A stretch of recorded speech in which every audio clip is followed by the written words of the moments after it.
Kaya rin nga, may sasaktan na naman. Ang sasaktan ko ho ngayon ay galing pa ho na Singapore.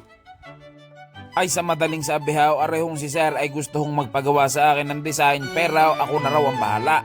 Ay di si Sir itinanong ka kung anong ipapagawa sa akin. Ang gusto raw niya hong ipagawa sa akin, aba, ay di yung litrato ho ni Lupe, yun hong nasa one page. Si Guma-Guma ho palang ipapagawa sa akin ng biktima ay tang inagilew. Ay di ba sabi ko sa inyo, napakadali kong kapulong. Aba, ay di sabi ko kay Sir Isigay. Ay doon ho sa mga magtatanong sa akin kung saan ko ho nile-layout aring mga design na ginagawa ko. Mag-download ho kayo ng Procreate. Ayan ho ay ginagamit ko ho din sa aking iPad. Sadya namang napakaalwang ring gamitin. Gawa nga ho, pag sinabi sa akin ng kliyente ko na akong bahala, ay di ni ko nile-layout tapos ipinakikita ko bago ko ho gawain. Ay di arina nga at winisika na ho ng alkohol ang biktima tapos kinalus ko sana. Ay ang stencil na yan ay bago natin ikabtile, sadya naman dapat yan ay inaasinta muna. Ayaw! Ay maraming salamat ho, Osus Tattoo Supply din sa Black Magic Stencil Solution na aray. Sadya naman hong napakabagsik kumapait, mahiya mo'y talaba, patay na ay nakakapit pa. Ay di arina nga at ikakapit na ho natin ang stencil sa biktima. No ikinakapit ko na ho ay nagkamali ho ng kabtil ang bida. Ay di ba nga humabagsik kumapit yung Black Magic Stencil Solution? Ang Black Magic ho ay meron rin ng stencil remover. Ay baka itatanong nyo sa akin kung saan ko yan nakuha. Aba, ay di sa pinakamamahal kong Osus Tattoo Supply. Ayan ho'y available daw. Basta lahat ng gamit na inyong kailangan sa pagtatataw, lahat ho ay available ho sa Osus Tattoo Supply. Ay di na tayo sa TikTok. Ayaw at naikapit na ho ng maayos aring stencil. Ay pakitahin mo ng ebidensya at baka sabihin ng mga manonood ay nagyayabang na naman ang bida. Ayaw! Ay tingnan nyo naman kung gano'ng kabagsik humapay. Sadya naman nung napakapit ng stencil, ay punay. Ay tingnan nyo ang isang aray at hindi ko humatuklap.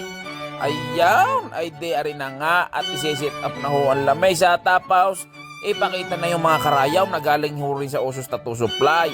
Ayan ho ay yung Red Dragon cartridge needle. Tapos nung nakasungkit ho ng Achops Glide na paborito ko, yung bubble gum, aba ay dinilatagan ho ang lamesa. Tapos ipinakita na ho aring bida. Ay tang inagilew. Ganap na naman ang hayop na ito. Ay pakitahin na ang setup ng lamesa tapos ipakita na rin ang biktima. Ayan! Ay di arina nga at papaguhitan na ho ng isang makatikatay. Unang guhit, punait. Sa padalawang guhit, lasa ko'y take mampuwait. Ay di arina nga, paghuga na rin ang inuuna ko sadya ay yung parteng ibaba. Para haw ang stencil ay hindi ho nabubura. Pero sa buhay, ang inuuna ko sadya ay ang aking pamilya. Gawa nga haw, sila ho ang pinakamahalaga. Ay maikwento ko lang ho sa inyo. Gawa nga ho kay Sir ako ho ay natutuwa. Gawa nga ho, arehong si Lupe ang ipapatataw ay hindi naman ho rin mabubura na ay. Ay tingnan naman ho ninyo at ang ipapatato ay yung cartoons na pinapanood raw niya at paboritong paborito raw niya. Ay di ba nga ho sabi ko sa inyo, tayo may kanya-kanya ng kagustuhan. Ay di ano bang pakialam ko diyan sa ipinapatato ni Sir? Basta gagampanan ko lang ho ang pinagagawa ho sa bida. Kaya ho ako'y natutuwa din sa ginagawa ko ngayon. Gawa nga ho, ako ho ay may naaalala. Nung kabataan ho ng bida, sadya namang napakahilig ko rin nung manood ng mga cartoons. Ay di ba nga ho, ako'y may naikwento sa inyo nung nakaraan. Yun ho mga naging inspirasyon ko sa pagguhit ko. Na ako'y sagitsit na lagi pa uwi pagkagaling ho ng eskwelahan. Tapos aabangan ko yung mga cartoons na paborito ko. Ay di ba ikwinento ko sa inyo na ang paborito ko sa diyang i-drawing dati ay si Sengke. Yun ho laging may sinasabi na garna. Kuko ni Diva! Pero sa tunay ha, pagkakarami ko ho sa diyang paborito na cartoons na sila ho ang mga ginagawa kong inspirasyon sa pagdodrawing ko. Sadya namang ubos na ubos ang notebook ko ay. Kaya nauubos ang pahina ng mga notebook ko. Gawa nga ha, doon ho ako nagdraw-drawing. Mas marami pa ho akong na-drawing kaysa sa naisulat ko sa notebook ko. Ay punong-puno yun ng drawing gaya na San Goku, ni Piccolo, ni Ray. Sa mape naman na notebook ko, ang nakadrawing naman down ay si Eugene, tsaka ho si Taguraw. na may nakasulat pa ho na ganito. Gandahan natin ang laban natin, Eugene. Ilalabas ko na ang 100% ko sa iyo. Ay tangina, Miles, naging Batanggenyo na si Taguraw.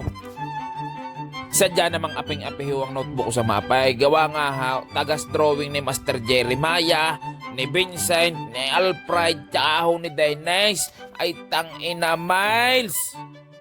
Sadya namang sariwang-sariwa pa sa mga alaala ko ang mga pinaguguguhit ko sa notebook ko. Ay mape pala ang huayaon ay papano pa ho yung ibang subject ho, yun hong Pilipino at English. Sa Pilipino ko ho, ang nakadrawing naman ho ay si Flame of Reka, ay tangina gilaw. Ay alam nyo ho ba na may 8 dragon ho na nagliliyab ho sa kamay ni Reka? Ay baka ho may nanonood ngayon na bata-bata pa at hindi ho inabutan na rin mga pinagsasabi ko, ay pasensya na ho muna kayaw. Naiikwento ko lang ho, gawa nga ho, ako ho ay lumakay sa era ng 90s. Pagkakadami hong masayang alaala naon, ay hindi naman sa panganaw ngayon ng kabataan ang pangarap maging trabahador sa Krabby Patties. Utang inakapapanood nyo yan kay SpongeBob at kay Patrick. Ay samantalang kami dati, ang gusto naming mangyari, maging tagapagtanggol ng mga naaapay. Hindi naman sa panganaw, yung mga kabataan ngayon, mapitik mula ng isa, atungal na, mawalan ng wifi, iiyak na. Masalitaan mula ng kauntay, magpapatulpo na, ay tangina gilaw. Mga mahihinang nilalang, samantalang ako nung elementary ako sa eskwelahan pag ako'y magagapgapan, sadya naman ako'y tawa pa. Ay sadya naman paknit hanggang anay, pero kami hagalpakan pa. Tapos kami mapapalambitin pa dun sa bintana at ipapahiya ka sa buong klase. Ay ngayon mo yung gawin sa mga bata, ay sadyang mapapatulpo ka. Ay samantala nung kabataan ka, ang problema ko lang ay kung paano magiging super saiyan, tsaka paano may lalabas sa daliri ko na Reagan, ay tangina gilaw. Sadya namang napakasaya na lumaki ka dun sa gayong era. Sadya namang sariwang-sariwa pa sa aking mga alaala ay. Walang gadgets, walang cellphone, ang amin lang sadyang laruan isagalbukan, mag-aakyat sa punaw, maghabulan, magtayaan, magtaguan. Nung aking kabataan, okay lang kahit masaktan. Ay ngayon ang kabataan, pag nasaktan, ay sadyang atungal na yan. Parang ari rin haw, aring headhunter ng spray na aray. Dati haw pag nagtatataw wala hong gay-ang-gayaan. Ngayon may naimbento na ho na garnay para ho mabawasan ang inyong hapdi na nararamdaman. Sadya hong napakabilis umusad ng panahon. Samantalang dati ako'y pakanta-kanta lang ho ng garnay. Maglalakbay ako patungo sa kawalan upang habulin kong pangarap sa buhay. At susuungin ko itong kadiliman, makita ko lang ang liwanag ng katarungan. Ay tangina gilaw, sadya namang napahimig na naman ho ang bida. Ay napapatawa kayo, gawa hindi nyo ho alam ang kinakanta ho ng bida. Ay isearch ninyo ho ang BTX. Sadya ho dati hindi kumpletong araw naman pag hindi namin narinig ang kanta na yan. Sadya ho nakakatuwa lang, gawa nga ha, lahat ho ng mga ikunikwento ko sa inyo, sila ho ang mga naging inspirasyon ko sa pagguhit ko. Kasarap lang ho sadyang balikan yung mga nakalipas. Pero hindi ko ho sadya malilimutan.